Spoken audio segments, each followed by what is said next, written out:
الحمد لله نحمده ونستعينه ونستغفره ونؤمن به ونتوكل عليه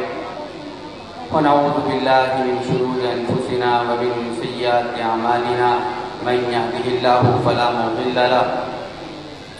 ومن يضلل فلا هادي له ونشهد أن لا إله إلا الله وحده لا شريك له ولا نظير له ولا مثال له ولا مثل له ونشهد أن محمدا عبده ورسوله أما بعد فقد قال الله تبارك وتعالى في القرآن المجيد أعوذ بالله من الشيطان الرجيم بسم الله الرحمن الرحيم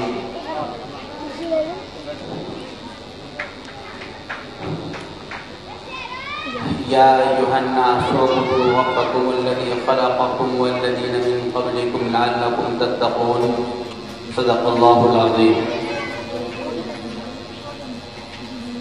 یا الہ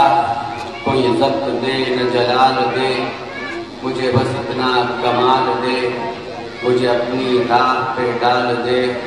کہ زمانہ میری مثال دے، تیری رحمتوں کا نزول ہو، مجھے محنتوں کا صلہ ملے، مجھے مال و زر کی حوث نہ ہو، بس تو مجھے رزق حلال دے. تیری بارگاہ میں اے خدا میری روز و شب ہے یہی دعا، تو رحیم ہے تو کریم ہے، مجھے مشکلوں سے نکال دے. فنا فی اللہ کی تہ میں بقا کا راز مضمر ہے، جنہیں جینا نہیں آتا انہیں مرنا نہیں آتا. عزیزان ملت، اسٹیج پر جلوہ فروز معزز علماء اکرام، میں جب مدرسے کے گیٹ میں داخل ہوا تو مجھے ایک شکل جذباتی طور پر نظر آئی اور اس کی تصویر میری نظروں کے سامنے چلنے لگی اور نام نامی اس میں گرامی ہیں ولی کامل حضرت مولانا محمد عثمان صاحب رحمۃ اللہ علیہ. جب بھی کبھی بچپن میں ملاقات ہوئی تو شفقت پائی، محبت پائی، اخلاق پائے، ہمدردی پائی. پھر اسٹیج کی طرف بڑھے تو ان کے دو صاحبزادگان جو محتاج تعارف نہیں ہے، جانا ہوتا ہے بہت سی جگہوں پر، بحمد الہ بہت سے لوگ ان کے نام کو جانتے ہیں، اور کہیں کہیں پر جب منٹے کا نام آتا ہے تو مولانا لقمان صاحب کا نام ضرور آتا ہے. تو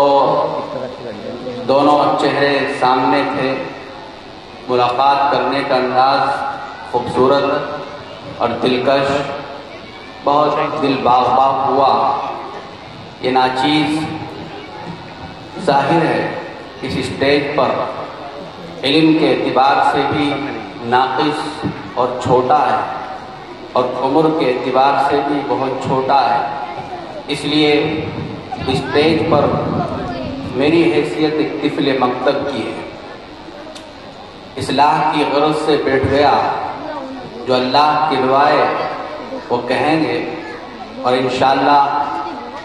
اللہ سے دعا کرتے ہیں کہ اللہ تبارک و تعالی مجھے کہنے اور ہم سب کو اس پر عمل کرنے کی توفیق عنایت فرمائے. رات سے دل بہت پریشان ہے، موبائل کی اسکرین پر کچھ چیزیں دیکھی اور اس کی وجہ سے دل پر کافی اثر ہے. موبائل کی اسکرین پر تقریباً رات کو 11 بجے ہم نے اپنے کچھ جذبات، خیالات، احساسات، حالات کے تناظر میں پیش کیے جو بہت سے پڑھنے والوں تک پہنچ گئے ہوں گے. اسی کشمکش میں تھا کہ اس خوبصورت مجمع کو کس انداز سے کس چیز کے تعلق سے روشناس کرایا جائے، بتایا جائے کہ ہم کس طرح سے دنیا اور آخرت کی کامیابی حاصل کر سکتے ہیں۔ لیکن بہرحال دوسری طرف ایک چیز جو اس پروگرام کو مزید رونق بخشتی ہے اور روح پرور بناتی ہے وہ ہے تکمیل بخاری شریف کا درس۔ ظاہر سی بات ہے اس پروگرام کی مناسبت حدیث سے ہے، اور حدیث نبی پاک علیہ السلام کی زبان سے نکلی ہوئی وہ باتیں ہیں کہ جو نبی پاک علیہ السلام کی زبان سے نکلی، یا ان کے افعال ہیں یا ان کی تقریرات ہیں، اور وہ صحابہ تک پہنچی، پھر تابعین تک پہنچی، اور پھر امت مسلمہ تک ہم تک پہنچ گئی۔ یہ ہم سب لوگوں کی خوش بختی اور خوش نصیبی کی بات ہے کہ ہمارے اس گاؤں میں بحمد الہ ایک ایسا ادارہ بھی ہے کہ جہاں پر قال اللہ قال الرسول کی صدائیں گونجتی ہیں۔ بہرحال ہم بات یہاں سے شروع کرنا مناسب سمجھتے ہیں۔ ویسے تو بات بہت لمبی ہے، اور اتفاق یہ ہے کہ جب بھی مجھے کہیں پر بولنے کا موقع ملا تو وقت کا پابند کیا گیا، اور مزاج یہ ہے کہ میں وقت پر اپنی بات پورا کرنے کا عادی، اس لیے بات مختصر ہوگی، ورنہ پھر میں وہ یہی کہوں گا کہ قصہ مختصر ہے مگر تمہید طولانی۔ بات تو بہت لمبی ہے لیکن مختصر انداز میں، مختصر طور پر، مختصر الفاظ میں آپ حضرات کے سامنے بیان کرنے کی کوشش کرتا ہوں۔ سب سے پہلے اللہ تبارک و تعالی کی بڑائی، یکتائی، وحدانیت یہ ایک ایسا سمندر ہے کہ جس میں انسان ڈوبتا چلا جاتا ہے، اور ڈوبتے ڈوبتے ایسی ایسی چیزیں نکال کر لاتا ہے کہ جس کے ذریعے سے انسان کو اپنی زندگی کا مقصد معلوم ہوتا ہے۔ آپ، ہم سب، پوری دنیا کے انسان اس بات سے واقف ہیں کہ زمین، آسمان، چاند، ستارے، سیارے، کہکشائیں، دریا، پہاڑ، سمندر، جتنی بھی دنیا میں مخلوقات ہیں، ان تمام مخلوقات کو کسی نہ کسی انداز میں کوئی نہ کوئی بنانے والا، پیدا کرنے والا ہے۔ ایک بڑی جماعت دنیا میں ایسی بھی رہتی ہے جو یہ کہتی ہے کہ دنیا قدرتی طور پر بن گئی، ایک بلاسٹ ہوا اور اس کے نتیجے میں دنیا کا وجود ہو گیا۔ لیکن دنیا میں بڑی تعداد ایسی ہی ہے جو کہتی ہے کہ اس زمین، آسمان اور کائنات کو بنانے والا یقیناً کوئی نہ کوئی ہے۔ یہ الگ بات ہے کہ مسلمان اللہ کہتا ہے، عیسائی گاڈ کہتا ہے، کوئی لارڈ کہتا ہے، کوئی ایشور کہتا ہے، کوئی انرجی کہتا ہے، لیکن آخر میں نتیجہ یہی نکلتا ہے کہ اس پوری کائنات کو بنانے والا یقینی طور پر کوئی نہ کوئی ہے۔ اور یہ وہ پیغام ہے جو چلا حضرت آدم علیہ السلام سے اور نبی پاک علیہ السلام تک تقریباً 1,24,000 نے اسی پیغام کو دنیا تک پہنچایا ہے۔ ہر ایک نبی آیا اور ہر ایک نبی نے کہا، انسانوں کو پیغام دیا کہ آؤ اللہ کے سامنے اپنی پیشانی کو جھکاؤ، آؤ اللہ کے سامنے اپنی ناک رگڑو اور اسی خدا کی پرستش کرو جس نے پوری کائنات کو بنایا ہے۔ اللہ اس پوری کائنات کو بنانے والے ہیں، اس بات پر تقریباً ہر ایک مذہب کے ماننے والے کا اتفاق ہے۔ اگر ہم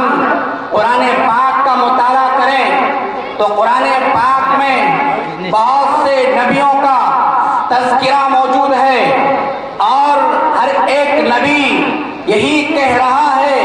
یا قوم اعبدوا اللہ، اے میری قوم اللہ کی عبادت کرو، اللہ کے علاوہ کسی کی پرستش اور پوجا مت کرو۔ اسی کو قرآن نے خوبصورت انداز میں اس طرح کہا، یا ایھا الناس اعبدوا ربکم الذی خلقکم والذین من قبلکم لعلکم تتقون۔ اے لوگوں، اے اس روئے زمین پر بسنے والے انسانوں، آؤ اور رب کریم کی عبادت کرو۔ یہی نہیں کہ تمہیں یہ خطاب دیا جا رہا ہو، تمہیں یہ آواز دی جا رہی ہو، تمہیں یہ صدا لگائی جا رہی ہو، بلکہ تم سے پہلے جتنے بھی لوگ زمین پر آئے ہیں سب کو تقریباً یہی پیغام، یہی پکار، یہی صدا پہنچائی گئی ہے۔ اور جو انسان اللہ کی مانے، اللہ کے سامنے اپنی پیشانی کو جھکائے تو لعلکم تتقون، تو متقی بن جاتا ہے، پرہیزگار بن جاتا ہے۔ اور جو انسان متقی بن جائے، پرہیزگار بن جائے، تو وہ دنیا میں بھی کامیاب اور آخرت میں بھی کامیاب ہو جاتا ہے۔ یہ پیغام تمام نبیوں نے پہنچایا، اور پھر نبیوں کے ذریعے سے نبیوں کے ذریعے سے اللہ کا پیغام دنیا تک پہنچایا گیا۔ عیسیٰ علیہ السلام بائبل کے ذریعے اللہ کا پیغام پہنچاتے ہیں، موسیٰ تورات کے ذریعے سے اللہ کا پیغام پہنچاتے ہیں، ابراہیم علیہ السلام صحیفوں کے ذریعے سے اللہ کا پیغام پہنچاتے ہیں، اور اپنی قوم کو کہتے ہیں کہ اللہ تبارک و تعالی جن چیزوں کے کرنے کا حکم فرمائے ان چیزوں کو کرو، اور جن چیزوں سے منع کرے ان چیزوں سے باز آ جاؤ۔ اور پھر اسی طرح نبی پاک علیہ السلام پر بھی قرآن پاک نازل کیا گیا، اور قرآن پاک دنیا جانتی ہے، دنیا نے ریسرچ کیا، غور کیا، کہا کہ قرآن ایک ایسا کانسٹیٹیوشن، ایک ایسا قانون ہے کہ اگر اس میں غور و فکر کیا جائے تو دنیا کی ہر چیز بیلنس میں آ سکتی ہے، گھر سے لے کر بادشاہت کے اسٹیج تک، سخت سلطنت تک، ہر چیز قرآن پاک میں خوبصورت انداز میں موجود ہے۔ اسی کی تشریح، اسی کی تفصیل احادیث شریفہ میں نبی پاک علیہ السلام کے واسطے سے دنیا تک پہنچائی گئی ہیں۔ اور پھر مل ملا کر ایک بہترین قانون، جس کو آپ اسلامک کانسٹیٹیوشن یا اسلامک قانون کہہ لیجئے، آپ جائیے کسی بھی فیلڈ میں، کسی بھی میدان میں، آپ کو ہر چیز کا حل وہاں پر نظر آئے گا۔ لیکن جب ہم قرآن پڑھیں، جب ہم حدیث پڑھیں، اور قرآن پاک کے ذریعے سے ہمیں جو چیز، احادیث شریفہ کے ذریعے سے ہمیں جو چیز عطا کی جا رہی ہے، وہ تمام کی تمام چیزیں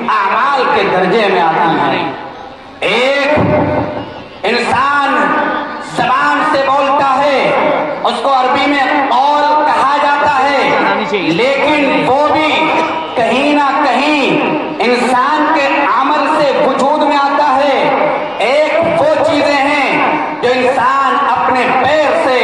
اپنے ہاتھ سے، اپنے چلنے پھرنے سے، ہاتھ لگانے سے، پکڑنے سے، چھونے سے، کرنے سے کرتا ہے، اس کو بھی عمل کہا جاتا ہے۔ معلوم یہ ہوا کہ قرآن میں یا حدیث میں جو کچھ بھی موجود ہے وہ انسان کے اعمال کے آس پاس ارد گرد گھومتا ہے۔ اس سے معلوم یہ ہوا کہ انسان جب دنیا میں زندگی گزارے گا تو وہ عمل کرے گا، اور عمل دو طرح کا ہوتا ہے۔ ایک عمل وہ ہے جس کو حلال کہا جاتا ہے، ایک عمل وہ ہے جس کو حرام کہا جاتا ہے۔ اگر انسان کوئی بھی عمل کرے،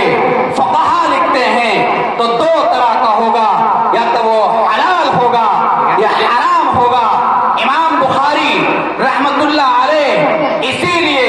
سب سے پہلے کیف کان بدء الوحی میں حدیث کو ذکر کرتے ہیں اور اس انداز سے ذکر کرتے ہیں انما الاعمال بالنیات، کہ اعمال کا دار و مدار نیتوں پر ہے۔ علماء نے لکھا کہ اعمال سے پہلے ایک چیز موجود ہے جس کو ثواب کہا جاتا ہے۔ انما ثواب الاعمال بالنیات، یعنی اعمال کے ثواب کا دار و مدار نیتوں پر ہے۔ پتہ یہ چلا کہ انسان اگر کوئی بھی کام کرے، اس کی نیت درست ہو، اچھی ہو، تو انسان کامیاب ہے، کامران ہے، اس کو ثواب ملے گا۔ اور اگر وہ انسان اپنی نیت کو درست نہیں کرتا ہے، بلکہ اس کی نیت شہرت کی ہے، اس کی نیت دولت حاصل کرنے کی ہے، اس کی نیت عزت پانے کی ہے، اس کی نیت منصب پانے کی ہے، اس کی نیت عہدہ حاصل کرنے کی ہے، تو چاہے وہ کتنے ہی نیک اعمال کرے، کتنے ہی اچھے کام کرے، لیکن ان کاموں کا اتنا فائدہ نہیں ہوگا جتنا فائدہ ہونا چاہیے۔ مثال کے طور پر میں آپ حضرات کے سامنے بیان کروں، خطاب کروں، لچھے دار تقریر کروں، نیت یہ ہو کہ لوگ مجھے باکمال خطیب کہیں، میں موبائل کی اسکرین پر یا کسی قلم کے ذریعے سے کاپی کے صفحے اور پیج پر مضمون لکھوں، کتاب لکھوں، اور دل میں خیال یہ آئے، نیت یہ ہو کہ جو میرا مضمون پڑھے یا پھر میری کتاب پڑھے وہ عش کرنے لگ جائے، میری صلاحیتوں کو مان لے، میری قابلیتوں کو تسلیم کر لے، یا پھر میں کوئی ادارہ بناؤں جس میں ہزاروں کی تعداد میں طلبہ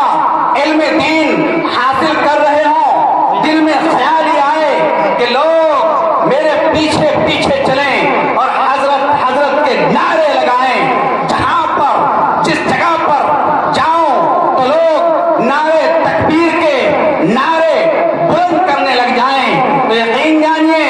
میرا یہ خطاب کرنا، میرا یہ لکھنا،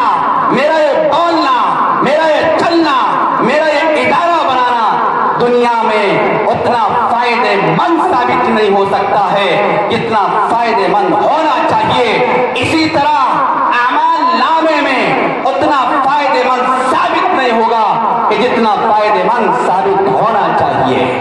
حدیث ہے نبی پاک علیہ السلام کی کہ ایک وہ شخص جو میدان جہاد میں لڑ رہا ہو اور وہ اپنی جان کا نذرانہ پیش کر دے، نیت یہ ہو کہ لوگ مجھے بہادر کہیں گے، لوگ مجھے طاقتور کہیں گے، لوگ میرے پیچھے میرے چرچے کریں گے کہ دشمن کے سامنے اڑ گیا، مقابلہ کیا، حشر کے میدان میں اللہ کا سامنا ہوگا تو اللہ تبارک و تعالی فرما دیں گے کہ تجھے شہرت چاہیے تھی سو ہم نے دے دی، اب آپ کو جہنم کی طرف روانہ کیا جاتا ہے، جنت کا دروازہ اس کے اوپر بند کر دیا جائے گا۔ یہ انسان کہ جس نے اپنی جان کا نذرانہ پیش کر دیا اور پھر بھی جہنم رسید ہو گیا،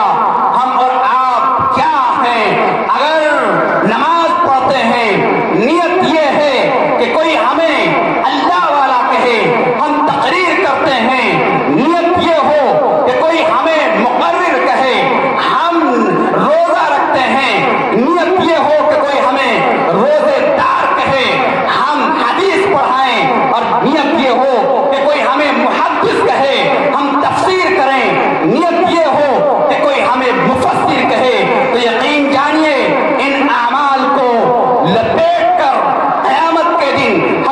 میدان میں منہ پر مار دیا جائے گا اور ان کا کوئی فائدہ نظر نہیں آئے گا۔ یہ امام بخاری رحمت اللہ علیہ نے سب سے پہلے حدیث ذکر کر دی۔ وجہ کیا ہے؟ وجہ یہ ہے کہ امام بخاری آگے جتنی بھی چیزیں لے کر آ رہے ہیں، چاہے وہ ایمان سے متعلق ہوں، چاہے وہ علم سے متعلق ہوں، چاہے وہ نماز سے متعلق ہوں، چاہے وہ روزے سے متعلق ہوں، چاہے وہ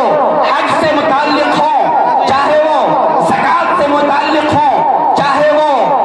غزوات سے متعلق ہوں، چاہے وہ تفسیر سے متعلق ہوں یا اس کے علاوہ کچھ بھی ہو، وہ ساری کی ساری چیزیں اعمال میں داخل ہیں۔ اگر انسان امام بخاری کی سب سے پہلی حدیث پڑھ کر اپنی نیت کو درست کر لے گا تو وہ بخاری شریف کی جو بھی حدیث پڑھتا چلا جائے گا اس کے اعمال نامے میں ثواب لکھا جاتا رہے گا۔ امام بخاری بہت بڑے آدمی ہیں، گھنٹوں چاہیے، وہ ایک بہت بڑے محدث ہی نہیں بلکہ ان کی فقیہانہ بصیرت وہ کمال کی ہے۔ اگر آپ تفسیری مفسر اور تفسیری اعتبار سے ان کو دیکھیں تو کمال کے علوم بیان کرتے ہیں، اسی لیے ان کی کتاب کا درجہ صحاح ستہ میں سب سے اونچا ہے۔ امام بخاری نے اپنی حدیث کتاب کو انما الاعمال بالنیات سے شروع کیا اور ختم کیا باب قول اللہ عز وجل ونضع الموازین القسط۔ ایک کمال کی چیز ہے، شروع میں اعمال کے درست کرنے کی بات کہی اور آخر میں جب بیان کر دیا تمام دنیا کی چیزوں کو، اعمال کو جن کو انسان کرتا ہے، تو پہنچ گئے حشر کے میدان میں اور ایسی حدیث یا قرآن پاک کا ایسا ٹکڑا لائے کہ جس کے اندر یہ بتا دیا گیا کہ انسانوں، اے سوئے زمین پر بسنے والے لوگوں، تم جو بھی عمل کرو گے وہ تمام کا تمام تمہارے اعمال میں لکھ دیا جائے گا اور پھر وہ تمام اعمال نامے کھول دیے جائیں گے۔ اس کو سمجھنا بہت آسان ہے۔ آج ہم جو بیان کرتے ہیں، جو کچھ بھی کرتے ہیں، وہ تمام ریکارڈ ہو جاتا ہے اور پھر بعد میں اس کو آسانی کے ساتھ دیکھ سکتے ہیں۔ اللہ کا نظام دنیا کے نظام سے مضبوط ہے، بلند و بالا ہے، طاقتور ہے۔ تو اللہ تبارک و تعالیٰ اعمال نامے پیش کریں گے، کہیں گے کہ یہ تم نے جو کچھ کیا یہ تمہارے سامنے ہے، جو نیک اعمال کیے یہ بھی تمہارے سامنے ہیں، بد اعمال کیے یہ بھی تمہارے سامنے ہیں۔ میزان عدل قائم ہوگا اور انصاف کی ترازو میں انسان کے اعمال کو تولا جائے گا، اور انسان اگر اس نے اچھے اعمال کیے ہوں گے، صحیح نیت سے کیے ہوں گے، تو انشاءاللہ اس کو جنت کا داخلہ دے دیا جائے گا۔ لیکن اگر اس نے اعمال اچھے نہیں کیے، اگر اس نے صحیح نیت سے اعمال نہیں کیے، تو پھر اس کو جہنم کی طرف بھیج دیا جائے گا۔ تو بہرحال امام بخاری نے اپنی کتاب کی تکمیل اسی باب پر کی ہے، اور پھر یہی نہیں بلکہ لائے کتاب التوحید کے تحت اور اللہ کی بڑائی، عظمت، ذات، صفات کو اس انداز سے حدیثوں کے ذریعے سے بیان کیا کہ اس کا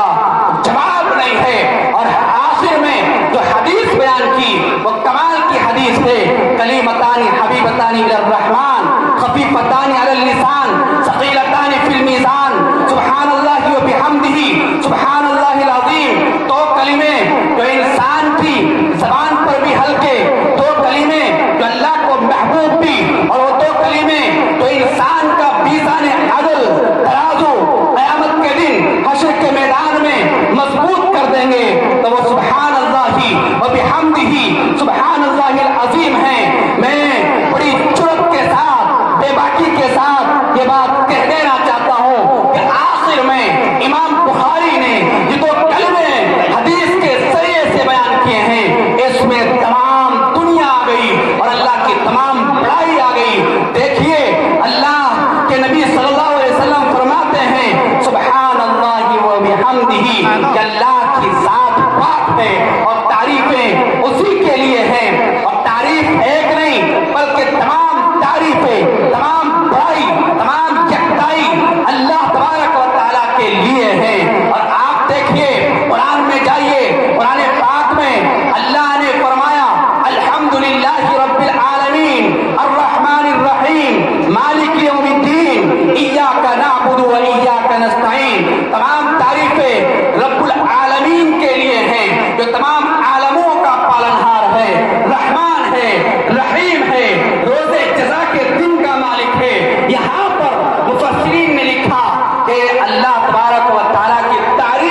ماں باپ کی خدمت کریں تو مقصد یہ ہو کہ اللہ نے حکم دیا ہے اللہ راضی ہو جائے۔ اس لیے میرے دوستوں کہا ہے شاعر نے کہ فنا فی اللہ کی تہ میں بقا کا راز مضمر ہے، جنہیں جینا نہیں آتا انہیں مرنا نہیں آتا۔ یقینی طور پر اگر کوئی انسان اپنی زندگی گزار کر چلا جائے اور وہ اللہ کی عبادت نہ کرے، اگر کرے اللہ کی عبادت اور اس کی نیت درست نہ ہو تو اس نے دنیا میں کچھ نہیں پایا، اس کی دنیا بھی برباد اور آخرت بھی برباد ہے۔ وما علینا الا البلاغ۔